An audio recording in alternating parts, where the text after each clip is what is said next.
আমলে আমরা আন্দোলন করেছি, রাস্তায় আন্দোলন করেছি, মহাকরণের অভ্যন্তরে আন্দোলন করেছি, এনএস বিল্ডিংয়ে করেছি, ফুডে করেছি। গণতান্ত্রিকভাবে আন্দোলনের মান্যতা দিত বামফ্রন্ট সরকার।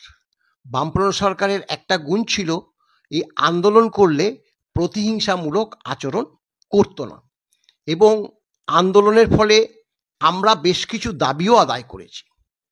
এখন ঘটনা হচ্ছে, তবুও তো আমাদের দাবি যতটা ছিল সেটা তো পাইনি।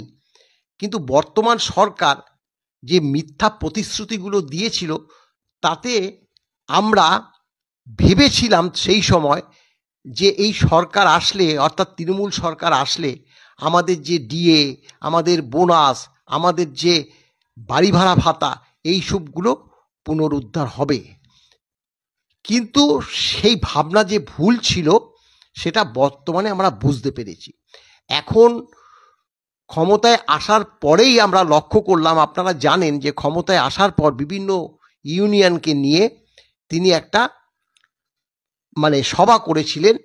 সেখানে তিনি বলেছিলেন, প্রতি 3 মাস অন্তর অন্তর আমি এই কর্মচারী সংগঠনের নেতৃত্বদের নিয়ে বসব, যে দাবিগুলো বিগত বাম আমলের ছিল সেগুলো শুনব এবং তা মিটিয়ে দেওয়ার চেষ্টা যথাসাধ্য করব। এবং ডিএর